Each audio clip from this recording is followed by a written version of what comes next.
Sois le bienvenu. On se retrouve aujourd'hui pour une introduction au groupe symétrique. Mon but, dans cette émission, ça va être de t'aider à comprendre comment le groupe symétrique peut émerger de considérations naturelles. Parce que quand on entend parler du groupe symétrique pour la première fois, on entend parler de bijection dans tous les sens et on se demande qui a pu inventer une telle horreur. Mais en réalité, le groupe symétrique, c'est quelque chose de très simple. La première chose qu'on va voir aujourd'hui, c'est la représentation qui est celle du quotidien. On va imaginer qu'on est en cours d'anglais et qu'on observe 4 élèves qui sont disposés comme ceci. Et là, on entend le légendaire « Jean-Marcel, ça suffit. C'est la première fois de ma carrière que j'entends 2 élèves qui bavardent autant. Vous changez de place tout de suite !» Dans la classe, tout le monde sait très bien que le professeur dit ça à peu près à chaque cours et cela depuis bon nombre d'années, mais toujours est-il que les élèves obtempèrent, changent de place, pour se retrouver dans la disposition suivante. Ce qu'on peut dire, en français, c'est que les places des élèves ont été permutées selon le mouvement suivant. Jean a pris la place d'Aliette, Aliette a pris la place de Marcel, et Marcel a pris la place de Jean. Quant à Lucien, il n'a pas changé de place. On peut imaginer qu'il s'est levé, puis aussitôt rassis dès qu'il a vu que le problème avait été réglé sans sa contribution. La propriété qu'on va observer dans cette première représentation, c'est que chaque place reste occupée par un seul élève. C'est-à-dire que chaque place était occupée par un seul élève et que après la permutation, chaque place est aussi occupée par un seul élève. À partir de là, on pourrait essayer de développer une théorie des permutations, essayer de comprendre ce qu'il se passe quand on procède à 2 permutations à la suite, de voir comment ça fonctionne. Cela dit, Marcel nous fait remarquer que cette représentation-là n'est pas très pratique. On ne peut pas faire des calculs aisément avec, et ça va être très pénible même de faire des dessins comme ceux que je viens de faire dès qu'on veut parler de permutation. Je vais donc te présenter une deuxième représentation au moyen de graphes, cette fois. Ce qu'on va faire, c'est qu'on va représenter seulement les emplacements des élèves, qu'on va appeler 1, 2, 3 et 4. Ce que j'ai représenté, ce sont les sommets d'un graphe. Et en ce qui concerne les arêtes de ce graphe, on va tout simplement reproduire le mouvement qu'ont fait les élèves, qui apparaît encore dans le dessin un peu plus haut. Jean, à la table 1, avait pris la place d'Aliette à la table 3, qui avait pris la place de Marcel à la table 2, qui avait pris la place de Jean à la table 1, et Lucien était resté à la table 4. À présent, on dispose d'un graphe orienté. Et la propriété « chaque place reste occupée par un seul élève » dont on disposait dans la représentation numéro 1, eh bien ça devient, dans la représentation numéro 2, chaque sommet du graphe possède exactement une arête rentrante et une arête sortante. Et cette fois, Marcel nous fait remarquer qu'on dispose d'une représentation qui est très visuelle. On a épuré le dessin de la première représentation pour obtenir un objet des mathématiques qui s'appelle graphe orienté. Là encore, pour réaliser des calculs complexes avec ce genre de choses, ce n'est pas très pratique, mais au moins, si on veut visualiser ce qui s'est passé, c'est-à-dire visualiser la permutation qui vient d'avoir lieu, eh bien on peut produire ce genre de dessin. Cela dit, en général, le groupe symétrique, on ne l'introduit pas au moyen de graphes orientés, mais plutôt, on propose une troisième représentation qui se fait au moyen d'applications. Cette fois, ce qu'on va faire, c'est qu'on va considérer l'application, que je vais noter sigma, qui va de l'ensemble 1, 2, 3, 4 dans lui-même, et qui suit les flèches du graphe précédent. Autrement dit, 1 est envoyé sur 3 est envoyé sur 2 est envoyé sur 1, et 4 est envoyé sur lui-même.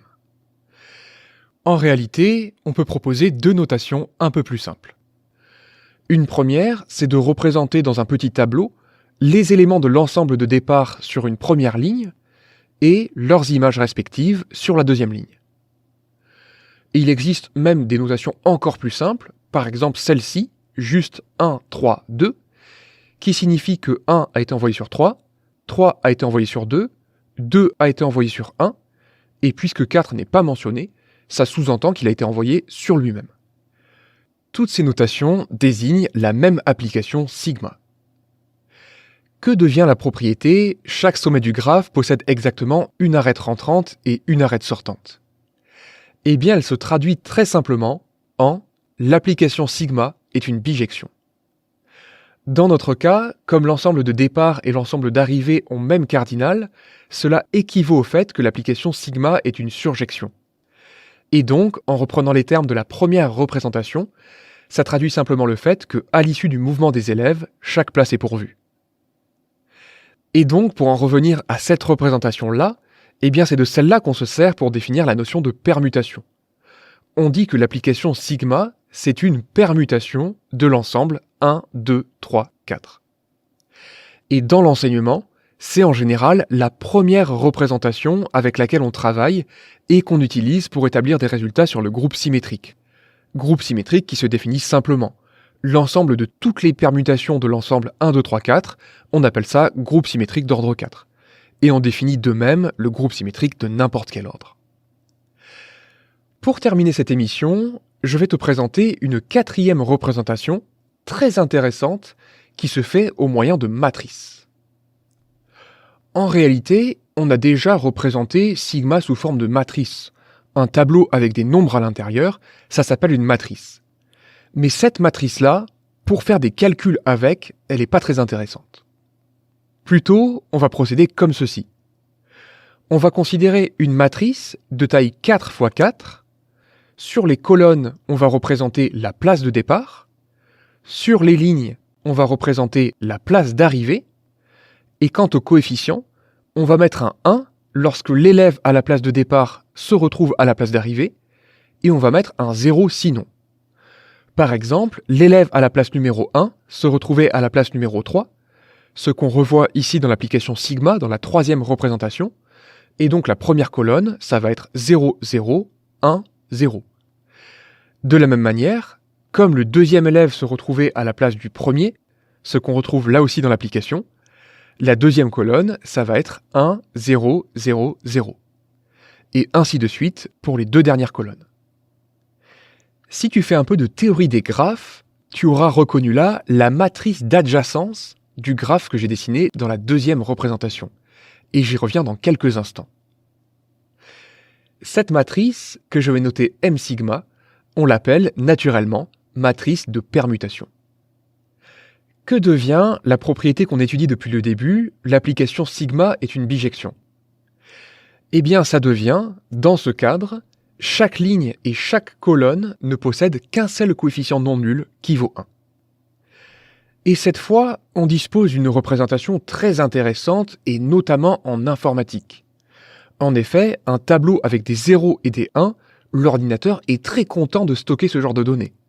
C'est beaucoup plus manipulable que les dessins que j'avais faits dans la première représentation où il était question d'élèves qui changent de place, par exemple. Et la cerise sur le gâteau, dans cette histoire, c'est la correspondance entre les opérations naturelles dont on dispose sur les deuxième, troisième et quatrième représentations. La concaténation des chemins sur le graphe de la représentation 2, ça correspond exactement à la composition des applications dans la représentation numéro 3, et ça correspond exactement à la multiplication matricielle dans la représentation numéro 4. Pour démontrer cela, c'est pas forcément évident, et je ne vais pas le faire ici, ce n'est qu'une émission d'introduction, mais sache que la correspondance entre la concaténation des chemins et la multiplication matricielle, je l'ai déjà démontré dans cette émission-là. Et quant à la correspondance entre la composition des applications d'une part et la multiplication matricielle d'autre part, eh bien ça se traduit assez simplement en des propriétés de cette application-là, que je vais appeler ρ, qui va du groupe symétrique d'ordre 4 dans le groupe linéaire d'ordre 4, et qui, à une permutation, associe sa matrice de permutation.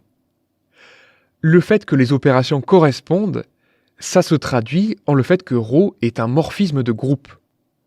Et si j'emploie le vocabulaire de la théorie des représentations, on dira qu'on dispose ici d'une représentation linéaire fidèle. Même si tu ne sais absolument pas de quoi je parle, je t'invite à remarquer que ces mots sont déjà empreints d'un certain sens. Quand je parle de représentation linéaire, c'est parce que j'ai représenté chaque permutation par une matrice qui fait partie du groupe linéaire, c'est-à-dire par une matrice inversible. Et le mot fidèle, en quelque sorte, il traduit le fait que je n'ai perdu aucune information dans ma manière de représenter les choses. Si je te fournis la matrice de la quatrième représentation, eh bien tu pourras retrouver sans aucune peine l'unique application dont elle provient. Voici qui achève mon introduction aux permutations et aux groupes symétriques. J'espère que cette émission t'a plu, je te souhaite une excellente journée et je te dis à la prochaine.